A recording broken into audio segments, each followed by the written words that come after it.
Bonjour à tous, bonjour et bienvenue dans ce 7e live, dans le replay de ce 7e live de l'association Caméléon. Je suis en direct, nous sommes le mardi 21 juillet et nous consacrons ce live à l'expérience du parrainage. Être parrain, être marraine, qu'est-ce que c'est? C'est d'abord une aventure humaine forte qui nous rassemble, qui vous rassemble pour aider de jeunes filles, de jeunes garçons qui ont subi des violences sexuelles et qui sont dans un processus de reconstruction. Aujourd'hui, je vais accueillir l'équipe Caméléon, l'équipe chargée du parrainage, puisque nous allons avoir Adeline dans une première partie, chargée responsable parrainage en France, et puis nous aurons aussi Roblin qui est mère de substitution aux Philippines, et nous allons donc pouvoir parler de cette expérience de parrainage et finalement comment est-ce que concrètement ce parrainage se passe. Voilà. Alors je vais accueillir Adeline, ma première invitée. Vous dire en plus que le 25 juillet, nous avons notre Assemblée Générale France. C'est très important pour tous les parrains, marraines, membres de l'association d'être présents.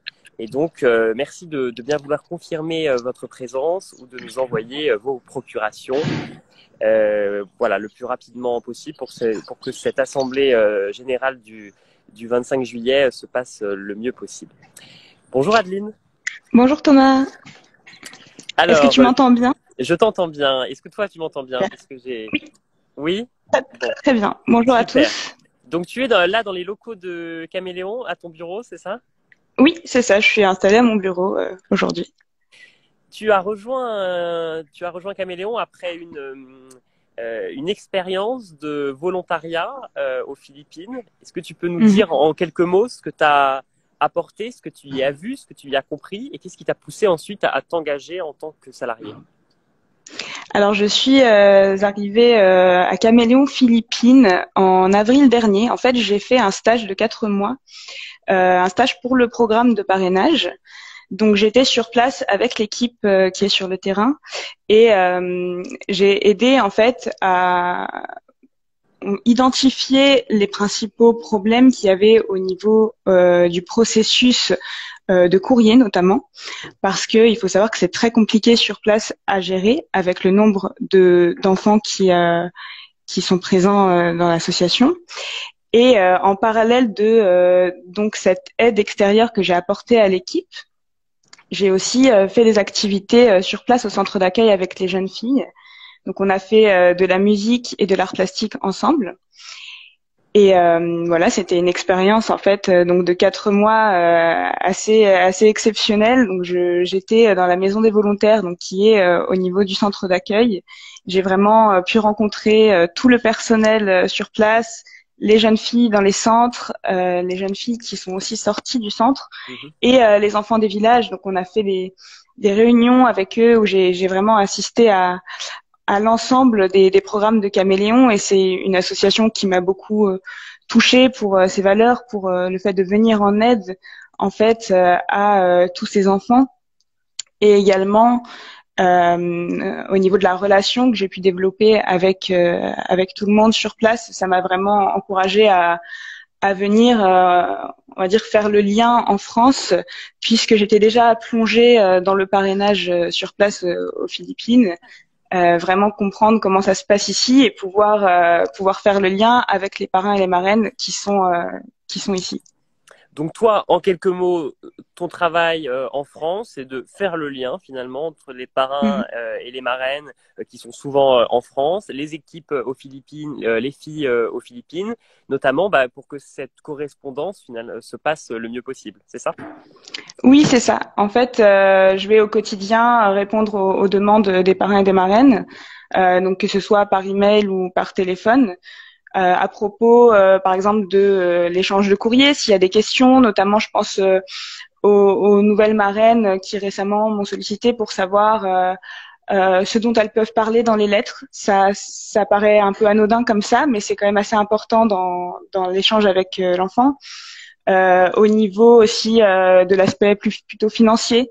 Donc je vais répondre aux questions, je vais gérer après derrière les fichiers et faire le lien avec les Philippines, surtout pour avoir donc des nouvelles des filleuls, des principales avancées qui se passent au parrainage. Donc j'ai contact en fait quotidiennement avec Rosa qui est sur place en charge du parrainage et avec le reste de l'équipe qui agit tous les jours auprès des enfants. C'est super. Merci à tous ceux qui sont là, merci à tous ceux qui nous rejoignent, qui nous rejoindront sur ce live. On est mardi matin à 11h, c'est pas forcément un horaire très facile, mais ça permet aussi de se connecter avec les Philippines, puisque juste après, on va avoir Roblin qui travaille depuis plus d'une dizaine d'années pour Caméléon, qui est maman de substitution. En quelque sorte, elle prend soin des filles, si on devait dire ça en quelques mots. Et donc, on va avoir après son retour à elle. N'hésitez pas à poser toutes les questions que vous pouvez avoir, puisqu'on est là pour ça aussi, pour pouvoir répondre à ces questions. On est en pleine campagne de parrainage en ce moment.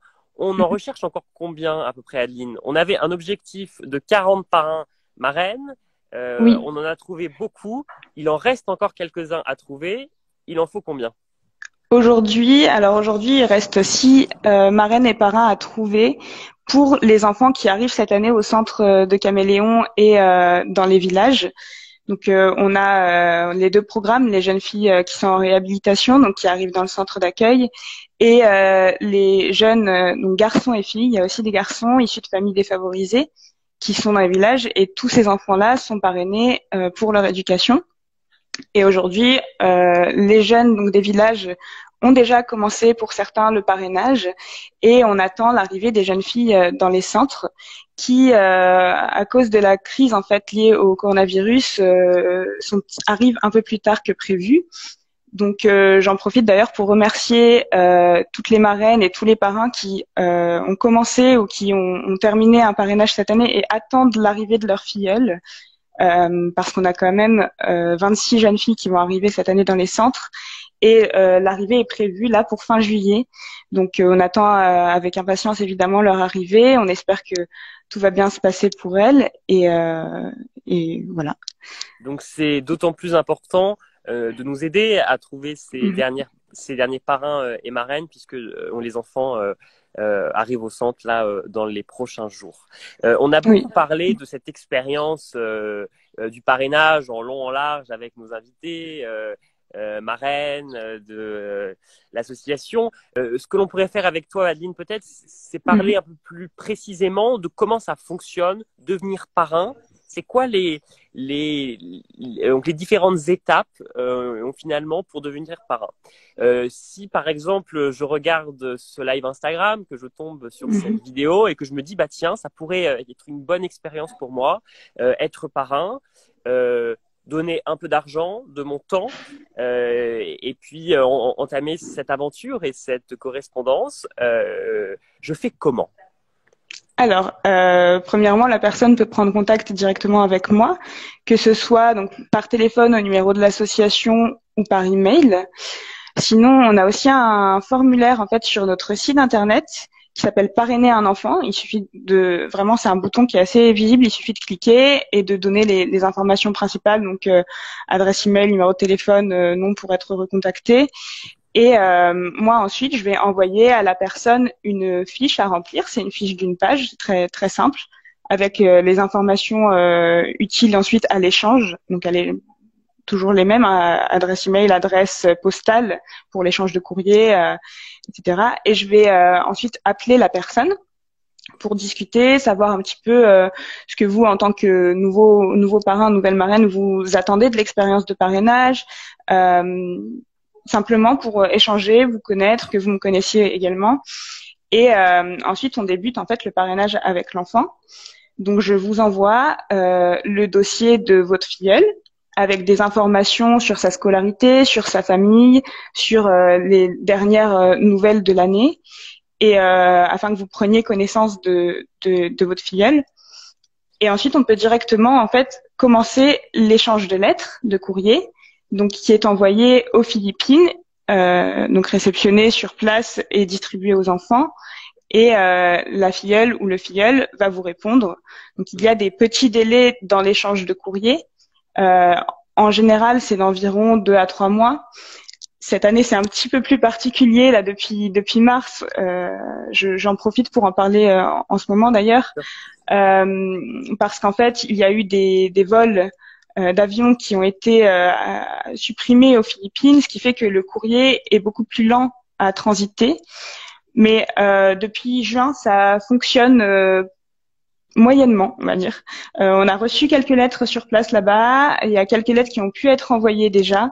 Donc, on attend de voir maintenant les délais en fait d'échange avec les parrains. Et j'en profite pour dire aussi, on en a déjà parlé dans le précédent live avec Coralie, mais pour les personnes qui nous regarderaient, qui sont en Belgique ou en Suisse, on a aussi des personnes contacts ou des personnes qui donnent de leur temps, qui sont bénévoles et qui peuvent prendre contact avec les parrains pour leur expliquer notamment tout ce qui concerne l'aspect financier du parrainage et les nouvelles principales en fait concernant les enfants aussi. Donc voilà, pour devenir marraine ou parrain, c'est très simple en fait. Il y a simplement à remplir cette fiche, à mettre en place après le mode selon le mode de paiement que vous choisissez. Ça peut être par virement, on peut passer directement en ligne aussi. Et après, vous avez des nouvelles. Donc, en moyenne, au moins 4 fois dans l'année, vous allez recevoir une lettre à laquelle vous pouvez répondre, évidemment, avec parfois des photos. Et l'échange se fait tout naturellement avec la filleule ou le filleul. Et en fait, au fur et à mesure des années, on crée un véritable lien avec eux, quoi. Alors, lorsque je me connecte sur le site internet, je vois qu'il y a différents niveaux de parrainage, 24, 44, 56. Ça correspond à quoi? Et finalement, quel niveau choisir? Est-ce que ça conditionne l'âge de l'enfant ou le rapport que je vais avoir avec lui?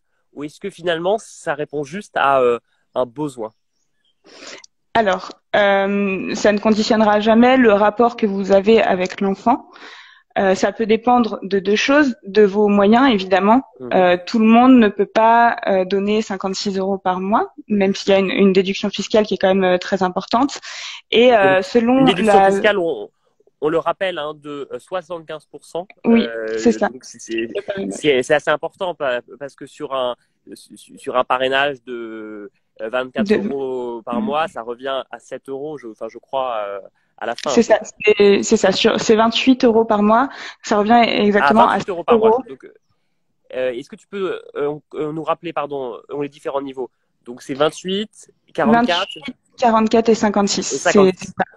Et tu nous expliquais donc les différents niveaux, à quoi est-ce que ça correspond? Oui, c'est ça. Donc en fait, tout cet argent va permettre de financer l'éducation de votre filleul, peu importe le programme dans lequel le filleul ou la filleule se trouve. Et pour 28 € par mois, on a l'essentiel, donc les frais de scolarité, les fournitures, les uniformes. Ensuite, pour 44, on rajoute par exemple le transport scolaire. Et donc le niveau le plus élevé, 56 €, ça prend en compte aussi les frais d'examen. Et c'est très intéressant si votre filleule, par exemple, est à l'université, parce que les frais, évidemment, sont plus élevés. Plus on avance dans les études, plus les frais de scolarité sont élevés. Mais comme je l'expliquais, ça dépend aussi de la personne, le parrain ou la marraine, à quel niveau elle peut s'engager, tout simplement. Oui, parce qu'en fait, l'idée, c'est qu'on puisse avoir des parrains que l'on suit dans la durée et qui s'engagent aussi dans le temps à suivre finalement son filleul ou sa filleule durant toute la durée de sa présence au sein de nos centres ou de notre accompagnement dans les villages.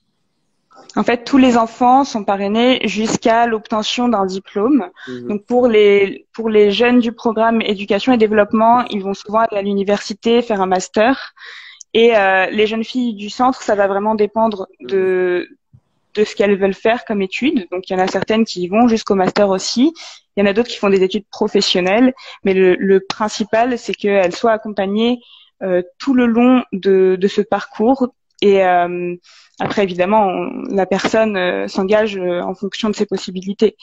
Mais si c'est possible, c'est vrai que de créer un lien pendant plusieurs années, parfois même pendant 10 ans. C'est assez incroyable de voir ensuite le résultat et de voir à quel point il faut rappeler, je pense aussi à quel point les enfants sont heureux de savoir qu'ils sont parrainés, de recevoir les lettres. C'est vraiment pour les avoir vus ouvrir les lettres, par exemple, un moment de joie immense. Et enfin, j'encourage les personnes qui parrainent évidemment à continuer si elles le peuvent, parce que c'est une expérience qui est incroyable.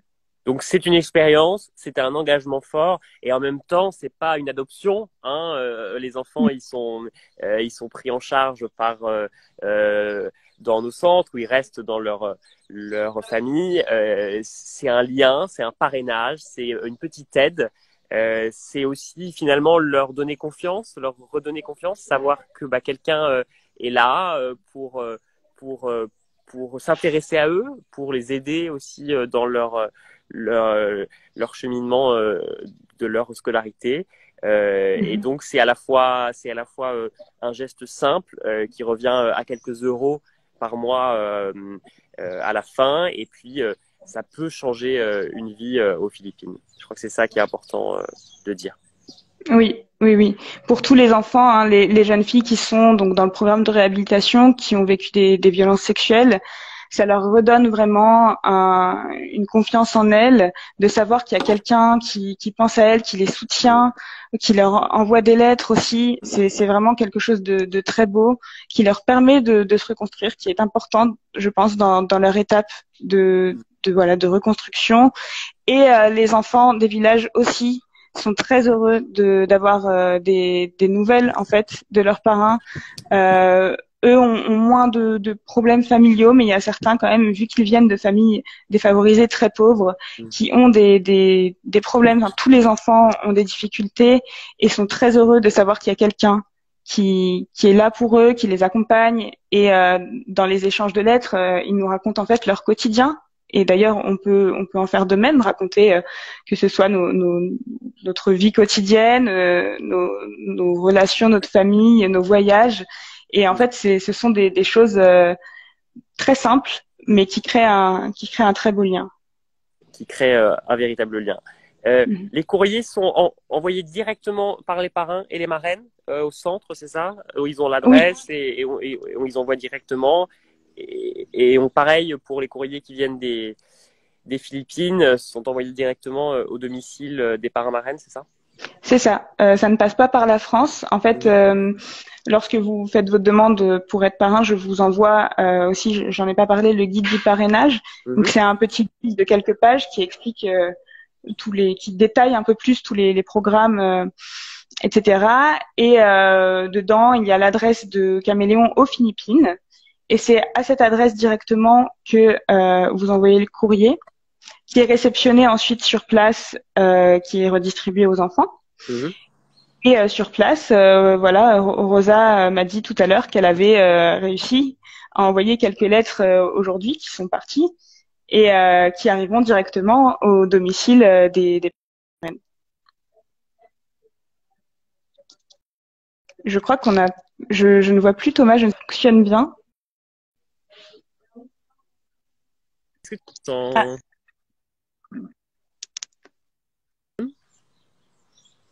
Oui, ça y est, je t'entends bien. Ouais. Moi, de mon côté, ça marche. Hein. D'accord, super. Il y a eu une petite coupure, mais... Petite coupure. Bon, on a des petits problèmes de réseau, ça arrive sur Instagram. La rentrée des classes aux Philippines a été un petit peu décalée. Est-ce que tu peux nous donner quelques nouvelles de la situation actuelle aux Philippines et en quoi est-ce que ça bouleverse au-delà de ce ralentissement de la chaîne de courrier? Quelques nouvelles des Philippines. Alors, la rentrée des classes était prévue normalement pour début juin pour tous les enfants. Et avec le confinement donc qui a commencé mi-mars aux Philippines, elle a été retardée et là, elle est prévue, si c'est maintenu comme ça, pour le 24 août. Donc, c'est quand même très bientôt finalement. Et ce ne sera pas en présentiel pour tout le monde. Donc, en fait, on est sur place à Caméléon Philippines en train de s'approvisionner, on peut dire, en logiciel, en ordinateur, pour pouvoir donner aussi accès aux cours à distance aux enfants et en professeurs particuliers qui vont pouvoir venir aussi au centre en parallèle du début de la rentrée des classes, quoi, du début des cours. Donc il y a une mobilisation de tout le monde vraiment pour que les enfants continuent à avoir un accès à l'éducation de qualité. Et on espère que tout va bien se dérouler, que ça va pouvoir vraiment reprendre, parce que l'éducation c'est quand même très important, et le retour à l'école, on l'espère, va se passer dans de bonnes conditions pour tout le monde. Et on se réjouit, on se réjouit, je crois, de ce retour vers l'école. Et on merci beaucoup, en tout cas, Madeline, d'avoir été présente ce matin. On le rappelle, on recherche encore 6 parrains environ. Les enfants arrivent au centre là, donc il y a une importance à ce qu'avant on les départ en vacances, on puisse trouver nos derniers parrains et marraines. Et donc n'hésitez pas à contacter Madeline au numéro de l'association que tu peux peut-être rappeler, notre numéro de téléphone. Oui, numéro de téléphone, c'est le 01 43 22 35 92. Voilà, et sinon vous avez toutes les informations sur notre site internet. Une petite chose à rajouter, et puis on va accueillir Robeline. Oui, alors très rapidement, j'en profite pour remercier tout le monde. Donc, comme j'ai déjà dit, les marraines et les parrains, tous les bénévoles aussi qui nous ont aidés, que ce soit dans la campagne de parrainage, toutes les personnes qui m'ont envoyé leurs témoignages, et évidemment aussi l'équipe aux Philippines qui est au quotidien avec les enfants. Et ça permet aussi de faire la transition avec Robeline que vous allez voir. D'ailleurs, j'embrasse tout le monde sur place si on nous regarde. Super, et bien merci beaucoup Adeline, merci d'avoir été présente ce matin avec nous. À très bientôt. Et voilà, donc on était avec Adeline, responsable parrainage, et maintenant je vais accueillir Robeline. Alors, ça bug toujours un peu. Voilà. And we're going to speak in English a little bit. I hope that it will be clear for all of us. Et donc, vous avez aussi l'adresse mail parrainage@caméléon-association.org. Hi, Robeline. Hello, Thomas. Hello. Yes. The video is not functioning now, but we have we have your voice. Oh, maybe something wrong with my connection. Yeah, but we can start now. I think talking, and we'll see if we can manage to have your video too. We can start. I can start to ask you a quick, a simple question. What are you doing in Chameleon Center? What is your role? I've been with Chameleon for 12 years already as a house mother. So right now I'm the house mother in Center 1. And I stand as the second mother for the children, for the girls here, as a guardian.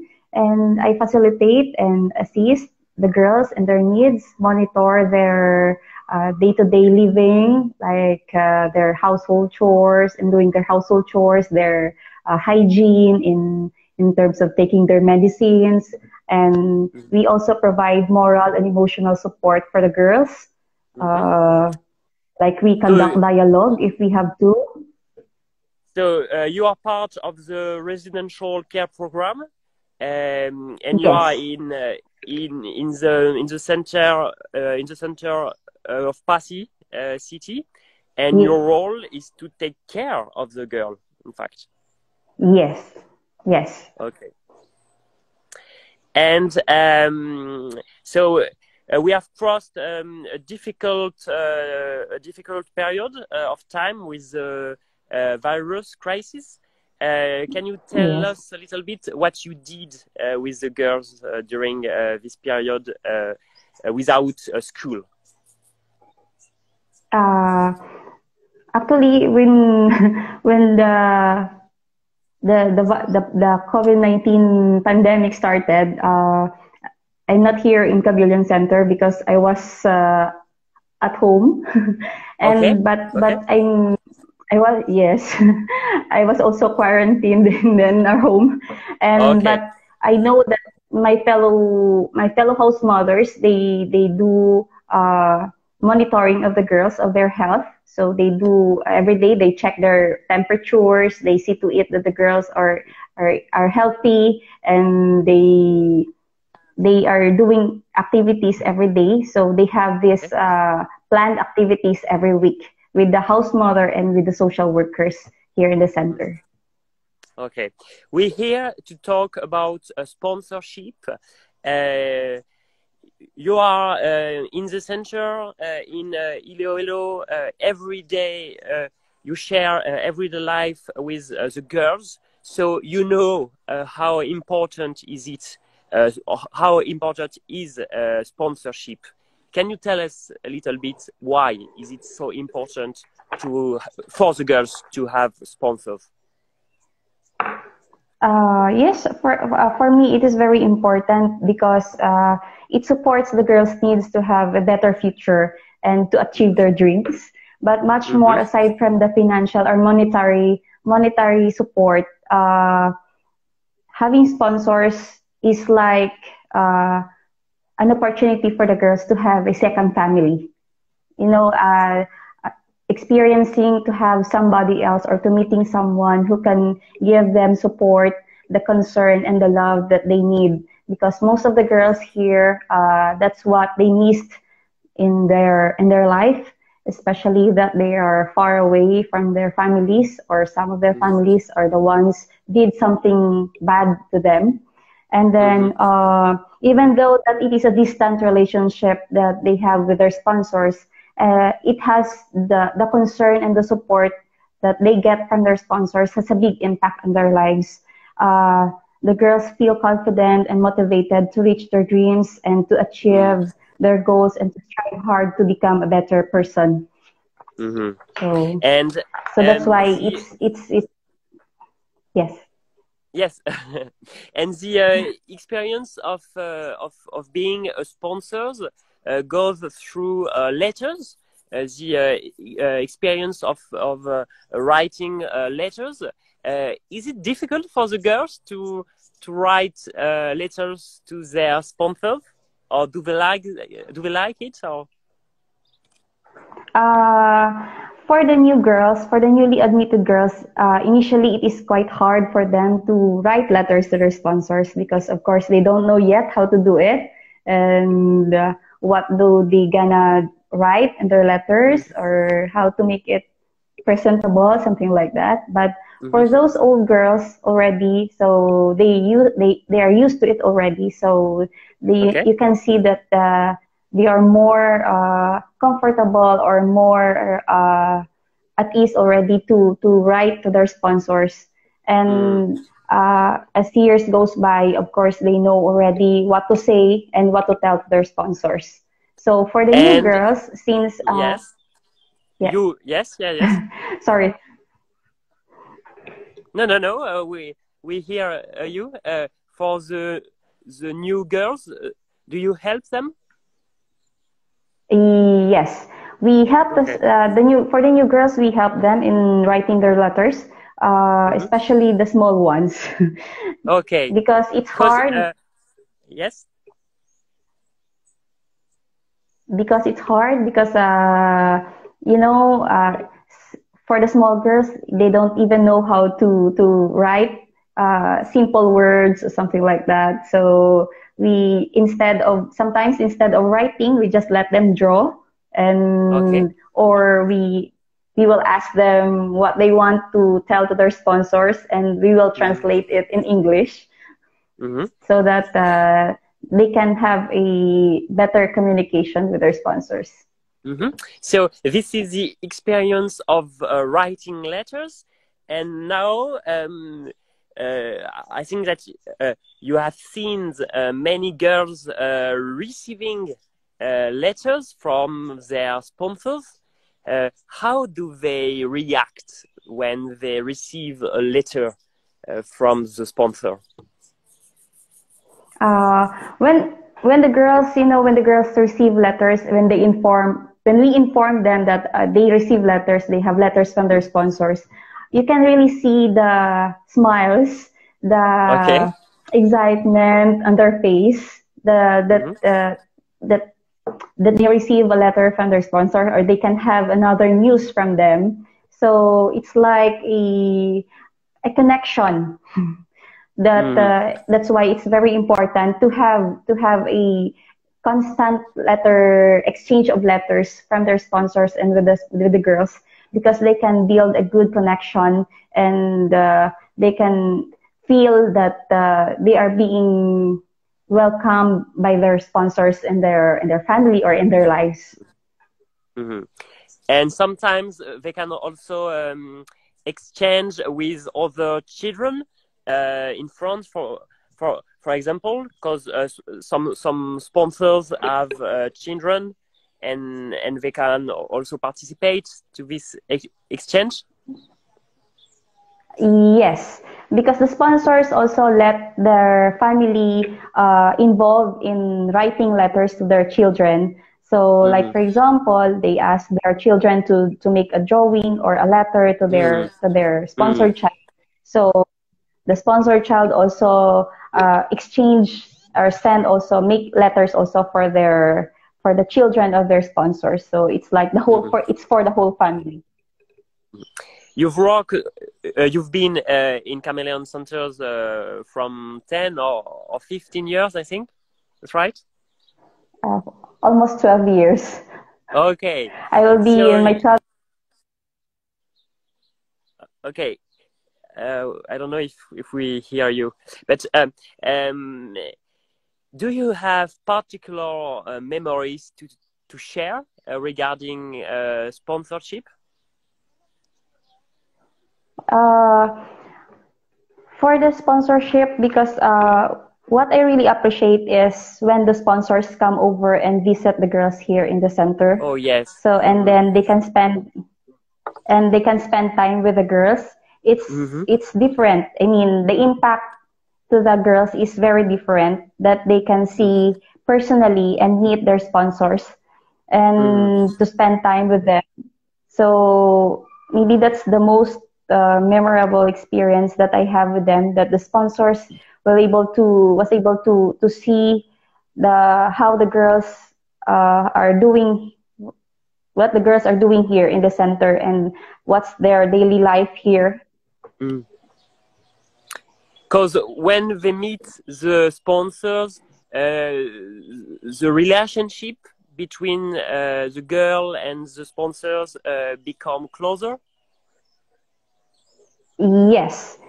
Because according to the girls, when I asked them if what's the difference if they meet their sponsors personally, they said that it's different. It is a big difference, because it makes them more comfortable to talk to their sponsors, and they can really capture or picture out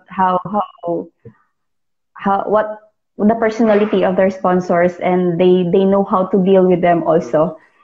So unlike for those who doesn't have any letters, unfortunately, because some of the girls doesn't receive any letters from their sponsors.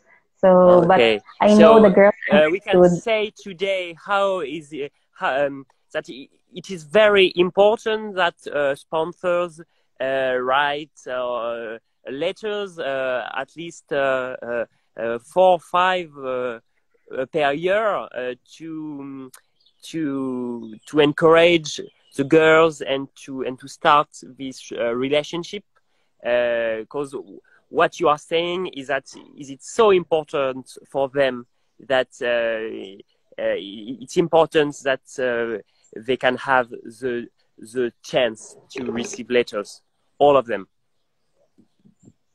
Yes, it is important that they can receive letters from their sponsors. So, in terms of letter writing, we require the girls to do letters at least once every 2 months. So it's like 6 times a year. But if they receive any letters or greeting cards or cash gifts or any gifts from their sponsors, we see to it that the girls are also doing their thank you letters to recognize what their sponsors has sent them. So it's like also a appreciation of what the sponsors has given them. Okay. Thank you very much for all these answers. I know that it's not easy for you to talk on Instagram. It's your first time, and I really appreciate that you made the effort to do it. Laurence Ligier just wrote a message. She's saying more power to our beloved house mothers. Thank you for the love and the care for our girls. Thank you, Rob, for your commitment. And Adeline, that we had on Instagram just before you, is saying sponsors are really happy to receive news from the girls as well. Happy to see you, Tita Roblin. Can you explain us what is a Tita? What does it mean, Tita? Tita, it's like an endearment that you're to address. It's like an aunt, something like that. Okay.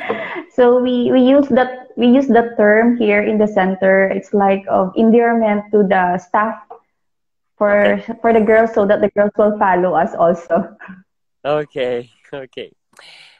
So when you visit, sorry. No.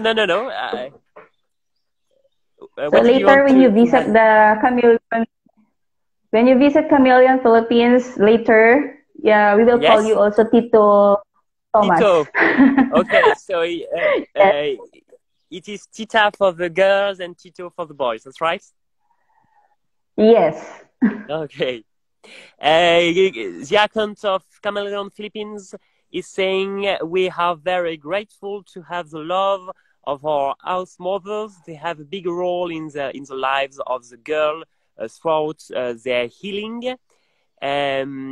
Someone is also saying your testimony is very powerful, Roblin. So I think that it was a good share of experience today. So thank you very much for being here today and to talk a little bit about what you're doing. Do you want to add something? Yes, Thomas, sorry, because the connection is not really good. Oh, yeah. Do you have something to add? What else can you say to encourage sponsorship? Yeah. Okay.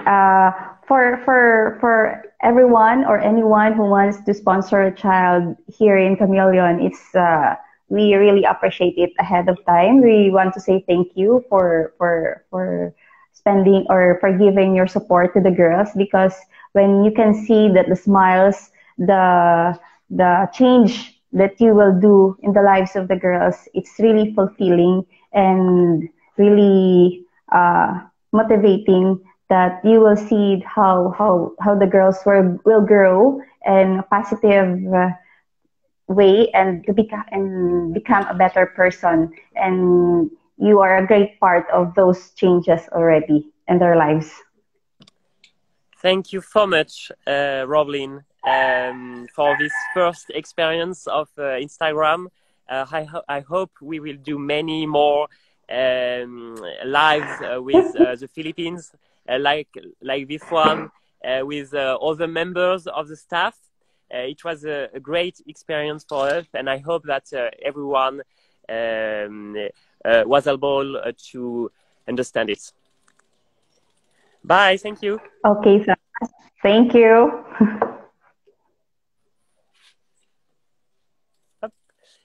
Et voilà, merci à tous d'avoir suivi ce live. J'espère que vous avez pu comprendre en anglais. On a fait du mieux qu'on a pu pour cette première expérience, Roblin et moi. Je crois que c'est très important ce qu'a pu dire Roblin à la toute fin. Notre baseline, c'est donnons des couleurs à leur vie, une approche positive par les droits et pour finalement ne pas trahir les sourires de ces enfants que l'on peut constater au quotidien lorsque l'on va sur place. C'était notre 7e live pour l'association Caméléon. Je vous remercie tous infiniment d'avoir été présents et pour ceux qui nous regardent en replay d'avoir regardé jusqu'au bout. Je remercie toute l'équipe de Caméléon, nos parrains, marraines, ceux qui ont rejoint l'aventure. Et je vous rappelle donc notre assemblée générale le 25 juillet prochain. À tous les membres, les parrains, les marraines, merci de bien vouloir confirmer votre présence. Elle est importante pour l'association. Et si vous ne pouvez pas être présent, vous pouvez envoyer vos procurations. Sachez en tout cas que tout se fait sur Zoom, à distance, et donc il n'y a aucune excuse pour ne pas y participer. Je vous souhaite une très bonne journée en ce mois de juillet et je vous dis à très bientôt. Au revoir.